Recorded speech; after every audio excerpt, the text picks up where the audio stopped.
Joining me now on whether any of those reasons is to blame for Hillary Clinton's electoral loss, one of President-elect Trump's earliest supporters in Congress, Representative Sean Duffy, and Fox News contributor and nationally syndicated radio host Richard Fowler. Good to have both of you with us tonight. Martha. You know, Richard, you listen to all of this, and you see the finger pointing that's going around in the Clinton camp, some coming from Bill Clinton, some coming from other places. James Comey is the reason that they lost, all sorts of things. So what do you make of it? Do you think it's helpful for your party?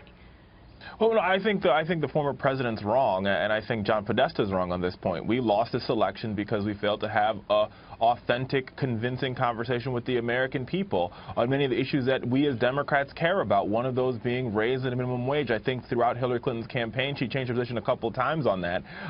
Now the question becomes, now here's the larger argument, right? So yes, she did win the popular vote, which means Donald Trump will come in as president with a nation that is absolutely, positively divided. And he's going to have to find a way to bring our nation back together. And I think that is where, we need to see if he can do it. And I think what Democrats have got to do, and I think as we have this sort of party chair battle going on as it is figure out how we begin to have a conversation with the American people, how we begin to have a conversation with working folks, and figure out where they are and be the party that represents them, which I think we didn't do in this election. But Sean, it seems that one of the things that Donald Trump tapped into is that there were people, obviously, who had voted for President Obama twice in previous elections, and they didn't like the way the policy affected them in their lives. They didn't think that it works for them anymore.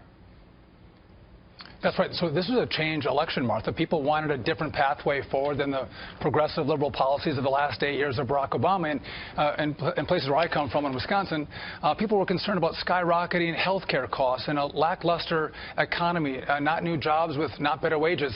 The southern border, Martha, where people are coming into our country without our permission or consent, but even in ISIS that inspires people here in America to take up arms and kill innocent American citizens. You see now what's going on in Turkey and in Berlin.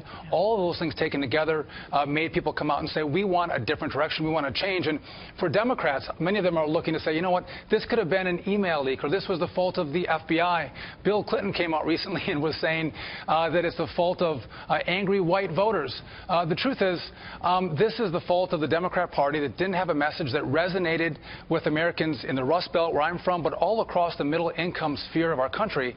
And if they don't have an honest conversation about what cost them the election, they are going to be in the political desert for years to come. What do you think, Richard?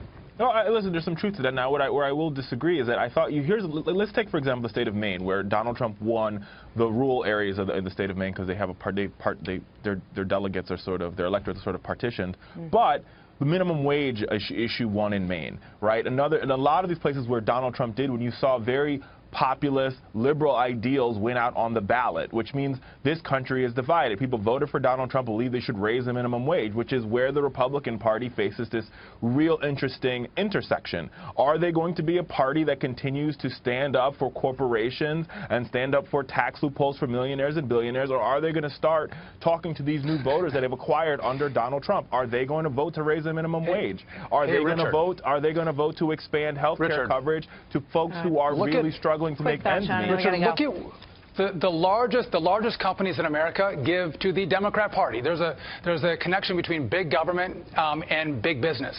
And just here in Wisconsin, you had Russ Feingold giving the exact same message that you're giving, and Ron Johnson won with a huge margin, the first time a Republican senator won in a presidential cycle since 1980. So that message hasn't worked, Richard. And the bottom line is, you can talk all you want about big business, but it's a Democrat Party that partners with billionaires. Look at Obamacare. You want Obamacare with health care. We're going to have that conversation that's going to be ongoing for months and months. Thank you.